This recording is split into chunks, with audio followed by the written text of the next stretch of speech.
Good afternoon, everybody. It's Coach Marty P. Hill with the Backroom Business of Boxing podcast. Hope you guys are doing well today. Today's our episode number 2, and we're going to get deeper right into it today, talking about how to bring you guys and girls from the amateur side of boxing into the pro side and try to fill you in on some of the details of what goes on, what we call the backroom of boxing, which most people aren't aware of as far as the business of pro boxing, how to transition from the amateur side to the pro side. So you guys and girls at home are becoming a little bit more educated and well-versed in the business of boxing. That's what this podcast is for. So our last week's episode, we talked about how to find the right team, find the right people around you. We talked about the pillars of the proper team for boxing: your family, your significant others, your coach, your management, promotion team, finding those right individuals and putting the right team in place before you even get started so you have that support system. Once you get the support system in place, obviously the next step is to how do you become a professional fighter, or how do you become a pro? And what I mean by that is, how do you become a registered athlete with your local commission? It amazes me in today's times that you still have a lot of athletes who have no idea how to really even become a registered professional. They call promoters like myself and they say, hey, I want to turn pro. Well, that's not my job. I'm the promoter. My job is to put you on a card, to put you on a show once you've already got all your intangible things taking place. It's not my job to educate you, tell you, and show you how to do that when you call me asking to get on a card. All that stuff should already be done, and that makes it easier for me to want to put you on a card to get your official career started. So number one, first thing you got to do is, no matter what state you're in or which locale that you are, every state has a local entertainment and athletic commission.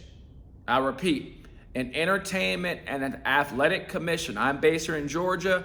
We have the Georgia Entertainment and Athletic Commission, which is the GEAC or the GAEC. But that's our local commission that commissions professional boxing, professional MMA, kickboxing. All of your combat sports is regulated by your state government. You understand that? Regulated by your state government. So you have to first and foremost apply for a professional boxing license in your state. That's going to be 2 licenses. You're going to apply for a federal license, which allows you to box in your state. Okay, so whatever individual state that you're in, you'll apply for a federal license. Then whatever states that you compete in, you'll apply for a state license. Usually that's done at the day of a show. When you go in to compete, you pay $25 for a license to compete in that state. All right, let's start with that again. First off, where you're located and where you reside, you will file a federal license with your local commission. You will fill in the application. You will provide them a copy of your federal identification. You will do your blood work with them. You will do a physical for them. You will do an eye exam for them. All of these applications are going to be in that athletic commission's website. I think it's between $25 or $50 for you to apply. I'm not sure the exact price. It's going to vary from state to state. But also, most importantly, like here in Georgia, you must show proof of at least 5 amateur fights or competitions for the board to approve you to become a licensed professional. I repeat, here in Georgia, you have to have at least 5 amateur boxing matches before you can become a professional, okay? And you have to have a winning record with that. Every commission is a little bit different. So for you all at home who think you're gonna get into pro boxing off of never fought before or have never done any amateur experience, hey, I can't speak for other states, but I can speak for the state of Georgia. That's gonna be tough, a very, very, very tough road to hoe to make that happen. So number one, get your amateur experience, at least 5 to 10 boxing fights if you want to turn professionally. That will make the process a lot easier. Identify your local commission. Find out what requirements they have as far as their blood work, the physical, as well as the eye exam. For example, here in Georgia, your blood work's got to be HIV, hepatitis B, hepatitis C, and that blood work is only valid for 180 days. So every 6 months, you got to get new blood work. As far as the physical, you must get a physical submitted by an MD, very similar to the physical that you do for amateur boxing. An eye exam must be administered by an optometrist or ophthalmologist. Sometimes EKG may be required, not always mandatory, depends upon the boxer.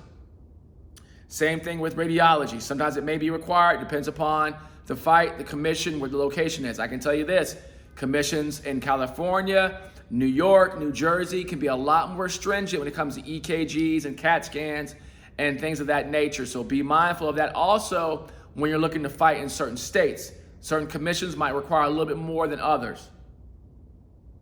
Female fighters must submit a pregnancy test at the weigh-ins, very similar to amateur boxing requirements in relation to that. Now, here's a big deal, especially here in Georgia. If you are over 37 years old, here in Georgia, you're required to also have to get what we call advanced medicals. That includes a neurological exam by a neurologist, as well as a ophthalmology exam, by an ophthalmologist. The difference between an ophthalmologist and an optometry exam is that the ophthalmologist is going to look behind your eye. They're going to look deeper into your retina, make sure there's no scarring, no torn retinas, make sure there's no damage there. They're going to look in and behind the eye. So that's why that eye exam is different than the initial eye exam that you can go to Walmart and get by an optometrist for just a regular boxing match if you're 37 and under. Okay? So all those are things that you need to be aware of. First, go to your local commission, identify what the requirements are. Second, get the application. Complete it, fill it out. You can send that back in, all the while you're getting your medicals. It's preferably best to get all that stuff done at one time and take it or send it to your local commission so they have everything. It's also amazing, sometimes you'll get athletes who do not have a federal identification.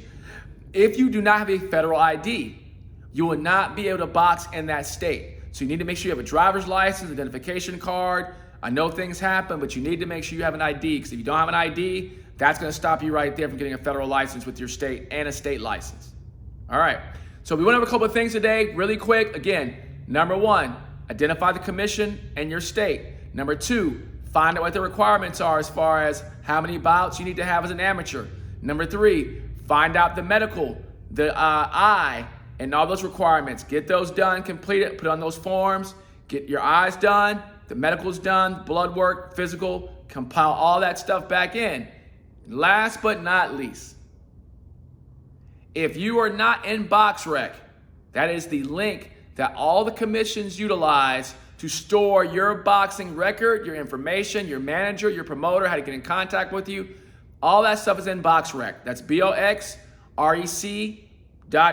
BoxRec right now is the dictionary and the encyclopedia for all things boxing. Your rankings here in the U.S., all the way through nationally. That's where it's at in BoxRec. All of your wins, your losses, and your draws will be posted in BoxRec. Essentially, if you're not in BoxRec, you do not exist. That information only happens when you're approved by your state, when your initial medicals are been sent in, and then they will add you to BoxRec when you have a federal license. All right? That makes it easy for someone like myself as a promoter to go in and see your record, see when's the last time you fought. I can have an idea of if your medicals are current, and then that will make me motivated and want to put you on the show. So please, if you're not in BoxRec and you've got promoters asking you about your BoxRec link and you're like, oh, I don't have one, or if you're doing MMA and you're doing Tapology, whatever it may be, if you want to box, you got to get a BoxRec link. If you don't take anything else in this conversation today on this podcast or this video, make sure you get your stuff done so you can get in BoxRec so you can truly become an active fighter. All right. So those are our key components today, gang. How to move to the next step. We'll continue this process, sharing information with you. Hope this helps.